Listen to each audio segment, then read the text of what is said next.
இயேசுவின் நாமத்தில் உங்கள் யாவரையும் அன்போடு வாழ்த்துகிறேன். இப்போதும் கூட வெகு காலமாய், அதாவது 38 வருஷமாக வியாதி கொண்டிருந்ததான ஒரு மனுஷனை குறித்து நாம் பார்க்க போகிறோம். இந்த மனிதன் எங்கே இருக்கிறார், எவ்வளவு காலமாய் இருக்கிறார் என்பதை நாம் பார்க்க வேண்டும். யோவான் 5:2-8 வரை உள்ள வசனங்களை வாசிக்கும் பொழுது, அங்கே பெதஸ்தா எனப்பட்ட ஒரு குளம் எருசலேமின் ஆட்டு வாசல் அருகே இருந்தது. அதற்கு 5 மண்டபங்கள் இருந்தது. ஆனா கூனர், குருடர், சப்பானிகள், இப்படி பலவிதமான வியாதிக்காரங்க அந்த மண்டபத்தை சுற்றிலும் இருந்தாங்க. எதுக்காக இருக்கிறாங்கன்னா அந்த குளத்தை நம்பி இருக்கிறாங்க. அநேக நேரங்கள் அந்த குளம் எப்பமாவது கலங்கும் போது அது எப்படி கலங்குனா, தேவதூதன் வந்து அந்த குளத்தை கலக்குவான். அவங்க கலங்கின உடனே முதல்ல யாரு அதுல குதிக்கிறாங்களோ, அதுல இறங்குறாங்களோ, அவங்க எப்பேற்பட்ட நோயாளிகளா இருந்தாலும் சுகமாகுவாங்கங்கிற நம்பிக்கையில திரளான வியாதிக்காரங்க அங்க உட்கார்ந்து இருக்கிறாங்க.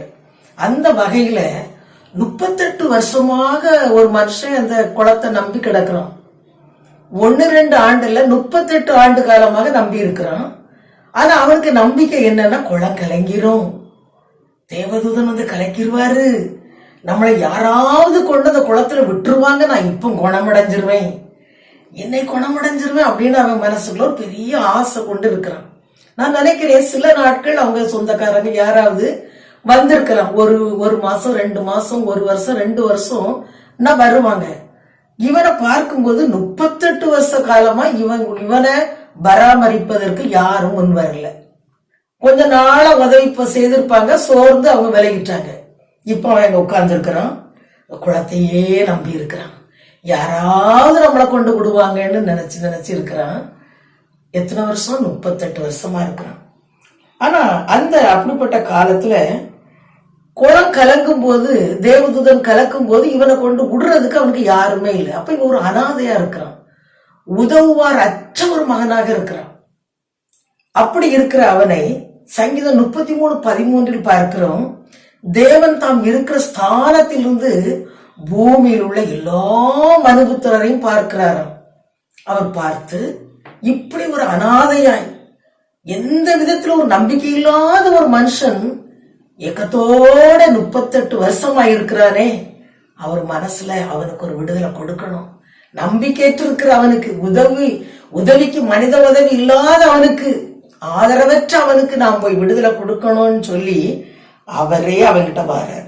நம்ம வாசிக்கிறோம் 6வது வசனம். படுத்திருந்த அவனை இயேசு கண்டு, அவன் வெகு காலமாய் வியாதிஸ்தன் என்று அறிந்து அவனை நோக்கி, சொஸ்தமாக வேண்டும் என்று விரும்புகிறாயா என்று கேட்டார். அதற்கு அந்த வியாதிஸ்தன், ஆண்டவரே, தண்ணீர் கலக்கப்படும் போது என்னை குளத்தில் கொண்டு போய் விடுகிறதற்கு ஒருவரும் இல்லை, நான் போகிறதற்குள்ளே வேறொருவன் முந்தி இறங்கி விடுகிறான் என்றான். அப்ப இவன் சொல்றான், நம்பிக்கிட்டே இருந்திருக்கிறான், 1-2 வருஷம் இல்ல, 38 வருஷமா நம்பி இருக்கிறான், அவனை கொண்டு விடுறதுக்கு யாருமே இல்லை அப்படின்ற ஒரு தகவலை சொல்லும் போது இயேசு சொல்றாரு, அவனை நோக்கி, எழுந்திரு, உன் படுக்கை எடுத்துக்கொண்டு நட என்றார். உடனே அந்த மனுஷன் சொஸ்தமாகி படுக்கை எடுத்துக்கொண்டு நடந்து போனான். அந்த நாள் ஓய்வு நாளா இருந்தது. எனக்கு அன்பான தேவ பிள்ளைகளே, இப்படி இவ்வளவு காலமா காத்திருந்த மனிதனை நம்பி, யாராவது கொண்டு விடுவாங்க நம்பி, இந்த குளம் கலங்கோன்னு எதிர்பார்த்தது உண்மைதான். அவன் அநேகருடைய உதவி எதிர்பார்த்திருக்கிறான், குளம் கலங்குன்னு எதிர்பார்த்திருக்கிறான். யாரு உதவியும் கிடைக்காத போது ஏசு அவனுக்கு இறங்கி விடுதலை கொடுக்கிறார். அநேக நேரங்கள்ல சில நேரம் நம்ம சில உதவிக்காக சில இடத்துக்கு போவோம், எந்த வீட்டை தட்டணுமோ நம்ம ஒரு ஆளை நினைச்சிருப்போம், இப்படி ஒரு இடத்துல ஒரு பகுதியில இந்த ஃபேமிலி இருக்காங்க, இந்த உதவிக்காக நான் அங்க போறேன்னு சொல்லி நம்ம போவோம். ஆனா நமக்கு அந்த வீடு சரியா தெரியாம, தட்ட வேண்டிய வீடை தட்டாம தட்டக்கூடாது இன்னொரு வீட்டை தட்டிக்கிட்டு இருந்திருப்போம். இன்னைக்கு நம்ம நினைக்கணும், இப்ப இவன் அப்படிதான் எதிர்பார்க்க வேண்டிய விதத்துல எதிர்பார்க்கல. சங்கீதக்காரன் சொல்லுகிறான் 121:1, எனக்கு ஒத்தாசை வரும் பர்வதங்களுக்கு நேராக என் கண்களை ஏறெடுக்கிறேன்னு. ஆனா இவன் அப்படி ஏறெடுக்கல, இவன் மனித ஒத்தாசையே தேடிட்டு இருந்தான். என்னை கொண்டு போய் விட யாருமே இல்லை, தட்ட வேண்டிய இடத்துல கொண்டு போய் தட்டல, வேற ஏதோ ஒரு வீட்டை தட்டிக்கிட்டு இருக்கிறோம், ஆள் இல்லாத வீட்டை தட்டுறோம், நம்ம தேடுறோம். யார தேடுறோம், எங்க தேடுறோம், அது ரொம்ப முக்கியம். அருமையான தேவப்பிள்ளை, இந்த நிலைமையில இருக்கிறீங்களா? சுகத்துக்காக மட்டும் இல்ல, சுகத்துக்காக நீங்க நினைச்சுட்டு இருக்கலாம். சில குறிப்பிட்ட மருத்துவரை நம்பி, சில குறிப்பிட்ட ஆஸ்பத்திரியை நம்பி சொல்றாங்க பல லட்சம் போட்டுச்சேம்மா. எத்தனையோ பேர் இன்னைக்கு கூட ஒருவரை பார்த்து கொண்டு வரும் பொழுது ஏழை வீடு 58,000 ரூபாய் கொடுத்து இந்த ஆள் சாகிற நிலைமையில இருக்கிறார். இப்படி பல விதங்களை நம்ம நம்பிக்கை இருக்கலாம்.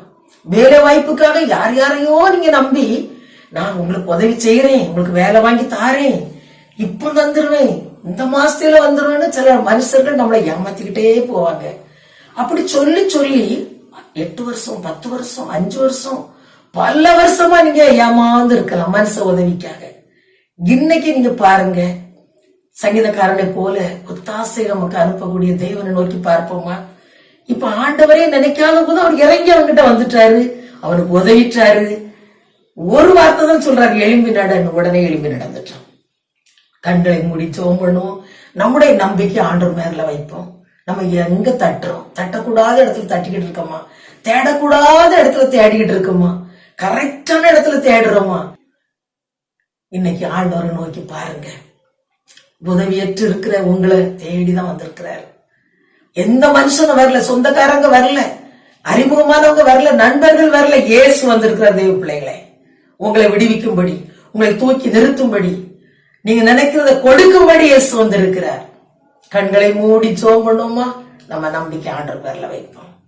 தேவனே, இந்த வேளையில இந்த பெதஸ்தா குளத்துல காத்து கிடந்த அந்த மனிதனை போல பல வருஷமா பல மனிதர்களை, பல குடும்பங்களை, பல அதிகாரிகளை நம்பி ஏமாந்து வயசும் நாளும் கணக்கும் ஓடி போயிருக்கலாம்.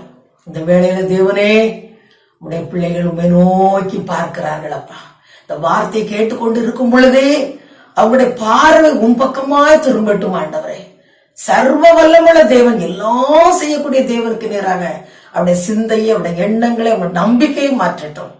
வியாதியோ, தேவைகளோ, வேலையோ, திருமண காரியங்களோ எதுவா இருந்தாலும் ஏமாற்றத்தோட காத்து கண்கள் பூத்து இருக்கிற நம்முடைய பிள்ளைகளுக்கு சரியான நேரத்துல கர்த்தர் உதவி செய்ய நீ போதுமானவரா இருக்கிறீரப்பா. அற்புதங்களை செய்யுங்க, அதிசயங்களை செய்யுங்க, விடுதலை கொடுங்க, ஆசீர்வதிங்கப்பா. இயேசுவின் மூலம் பிதாவே, ஆமென்.